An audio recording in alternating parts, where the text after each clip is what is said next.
जय हिंद दोस्तों, मैं अभिषेक यादव स्वागत करता हूँ आपके अपने चैनल स्टडी विद अभिषेक में। शुरू करते हैं आज की क्लास। आज का आपका पहला प्रश्न है, जब राष्ट्रपति मृत्यु, त्यागपत्र, पदत्याग या अन्य कारणों से अपने कर्तव्यों को नहीं निभा सकता है तो उपराष्ट्रपति कितने समय तक राष्ट्रपति के रूप में कार्य करता है? इसमें आपके ऑप्शंस हैं ए 6 माह तक, बी 1 वर्ष तक, सी 5 वर्ष तक, डी 14 वर्ष तक। इसमें आपका सही ऑप्शन है ऑप्शन नंबर ए 6 माह तक। अगला प्रश्न देखते हैं, उच्च न्यायालय के सेवानिवृत्त जज की पेंशन कहाँ से दी जाती है? आपके ऑप्शंस हैं ए भारत के संचित निधि से, बी भारत के आकस्मिक निधि से, सी राज्य की संचित निधि से जहां उसने अंतिम सेवा की, डी विभिन्न राज्यों के संचित निधि से जहां जहां उसने सेवा की। इसमें आपका सही ऑप्शन है ऑप्शन नंबर ए भारत की संचित निधि से। अगला प्रश्न देखते हैं, भारतीय संविधान के किस अनुच्छेद के तहत राज्यपाल को विधानमंडल के विश्रांति काल में अध्यादेश प्रख्यापित करने की शक्ति प्राप्त है? आपके ऑप्शंस हैं ए अनुच्छेद 155, बी अनुच्छेद 156, सी अनुच्छेद 212, डी अनुच्छेद 213। इसमें आपका सही ऑप्शन है ऑप्शन नंबर डी अनुच्छेद 213। अगला प्रश्न देखते हैं, संविधान के अनुच्छेद 167 के अनुसार राज्यपाल को जानकारी देना मुख्यमंत्री का है क्या? आपके ऑप्शंस हैं दायित्व है, बी कर्तव्य है, सी अधिकार है, डी विशेषाधिकार है।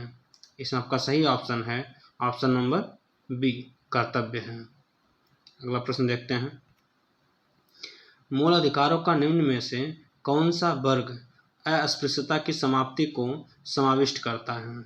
इसमें आपके ऑप्शंस हैं ए धर्म का अधिकार, बी समानता का अधिकार, सी स्वतंत्रता का अधिकार, डी शोषण के विरुद्ध अधिकार। इसमें आपका सही ऑप्शन है ऑप्शन नंबर बी समानता का अधिकार। अगला प्रश्न देखते हैं, वह न्यूनतम जनसंख्या कितनी है जिसके नीचे 73वें संशोधन अधिनियम के उपबंध के अनुसार मध्यवर्ती स्तर पर पंचायतें गठित नहीं की जा सकती हैं? इसमें आपके ऑप्शंस हैं ए 20 लाख, बी 25 लाख, सी 30 लाख, डी 35 लाख। इसमें आपका सही ऑप्शन है ऑप्शन नंबर ए 20 लाख। अगला प्रश्न देखते हैं, संविधान 73वां संशोधन अधिनियम 1992 किससे संबंधित है? आपके ऑप्शंस हैं ए स्थानीय सुशासन से, बी ग्रामीण स्थानीय सुशासन से, सी नगरीय स्थानीय सुशासन से, डी ग्रामीण तथा नगरीय सुशासन से। इसमें आपका सही ऑप्शन है ऑप्शन नंबर बी ग्रामीण स्थानीय सुशासन से। अगला प्रश्न देखते हैं, निम्नलिखित कथनों में से कौन सा कथन सही है?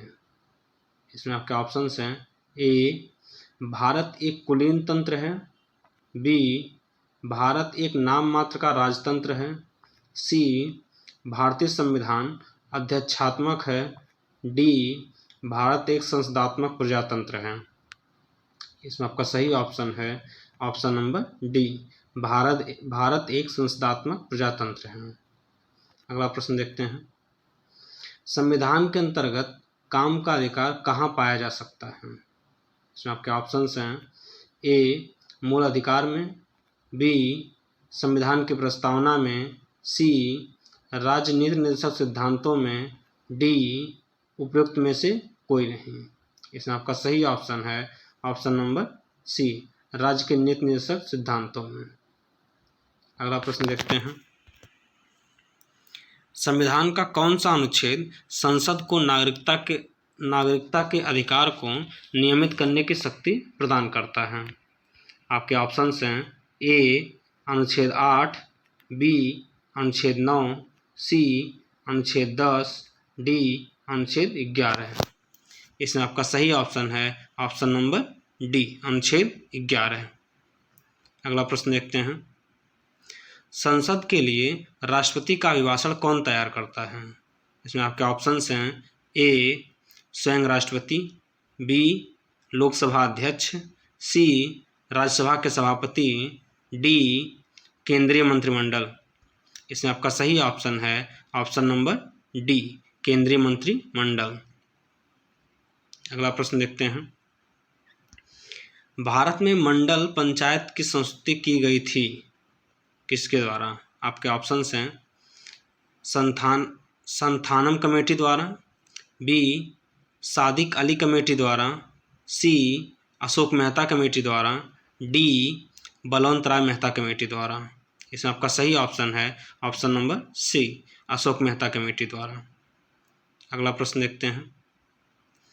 भारत में राष्ट्रपति का चुनाव किया जाता है कैसे? आपके ऑप्शंस हैं ए प्रत्यक्ष निर्वाचन द्वारा, बी एकल हस्तांतरणीय मत प्रणाली द्वारा, सी अनुपातिक मत प्रणाली द्वारा, डी अनुपातिक मत प्रणाली द्वारा। इस आपका ऑप्शन नंबर सी और डी सेम हो गया है। आपका सही ऑप्शन है ऑप्शन नंबर बी एकल हस्तांतरणीय मत प्रणाली द्वारा। अगला प्रश्न देखते हैं। संविधान के प्रथम अनुच्छेद के अनुसार भारत है। आपके ऑप्शंस हैं ए ग्रुप ऑफ स्टेट राज्यों का समूह, बी यूनियन ऑफ स्टेट राज्यों का union, C confederation of state राज्यों का confederation, D federation of state राज्यों का फेडरेशन। इसमें आपका सही ऑप्शन है ऑप्शन नंबर बी राज्यों का यूनियन, यूनियन ऑफ स्टेट। अगला प्रश्न देखते हैं। न्यायिक पुनर्विलोकन में न्यायालय को निम्नलिखित अधिकार है। इसमें आपके ऑप्शंस हैं ए यदि कोई कानून या आदेश संविधान के विपरीत हो तो उसे असंवैधानिक घोषित करना, बी निचले न्यायालयों के आदेशों का पुनर्विलोकन करना, सी निचले न्यायालयों के निर्णय के विरुद्ध अपील सुनना, डी कानूनों का इस दृष्टिकोण से परीक्षण की क्या उनके बनाने में निर्धारित प्रक्रिया का अनुपालन हुआ है। इसमें आपका सही ऑप्शन है ऑप्शन नंबर ए यदि कोई कानून या आदेश संविधान के विपरीत हो तो उसे असंवैधानिक घोषित करना। अगला प्रश्न देखते हैं। भारतीय संविधान के किस अनुच्छेद के अंतर्गत किसी राज्य में राष्ट्रपति शासन लागू किया जा सकता है? आपके ऑप्शंस हैं ए अनुच्छेद 370, बी अनुच्छेद 368, सी अनुच्छेद 356, डी अनुच्छेद 352। इसमें आपका सही ऑप्शन है ऑप्शन नंबर सी अनुच्छेद 356। अगला प्रश्न देखते हैं। निम्नलिखित में से कौन सी संसदीय समिति कुल खर्च के नियमितता और मितव्ययता का ध्यान रखने से संबंधित है? आपके ऑप्शंस हैं ए आकलन समिति, बी लोक लेखा समिति, सी विशेषाधिकार समिति, डी लाभ के पद से संबंधित समिति। इसमें आपका सही ऑप्शन है ऑप्शन नंबर बी लोक लेखा समिति। अगला प्रश्न देखते हैं।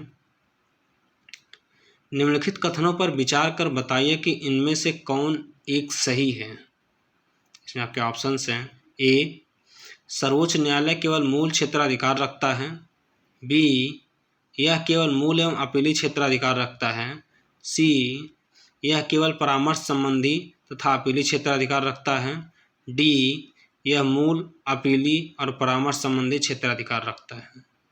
इसमें आपका सही ऑप्शन है ऑप्शन नंबर डी यह मूल अपीली और परामर्श संबंधित क्षेत्राधिकार रखता है। अगला प्रश्न देखते हैं।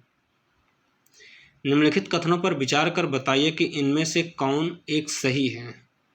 आपके ऑप्शंस हैं ए सर्वोच्च न्यायालय केवल मूल क्षेत्राधिकार रखता है, बी यह केवल मूल एवं अपीली क्षेत्राधिकार रखता है, सी यह केवल परामर्श संबंधित तथा अपीली क्षेत्राधिकार रखता है, डी यह मूल अपीली और परामर्श संबंधित क्षेत्राधिकार रखता है। ये तो आपका पिछला प्रश्न ही है, रिपीट हो गया है। इसका सही ऑप्शन डी है आपका। अगला प्रश्न देखते हैं। भारत में नया क्षेत्र जोड़ने का अधिकार किसे है? आपके ऑप्शंस हैं ए संसद, बी नए क्षेत्र के लोग, सी सर्वोच्च न्यायालय, डी केंद्रीय कार्यपालिका। इसमें आपका सही ऑप्शन है ऑप्शन नंबर ए संसद। आज के लिए इतना ही, हम मिलते हैं अगले क्लास में। जय Hind, thank you so much.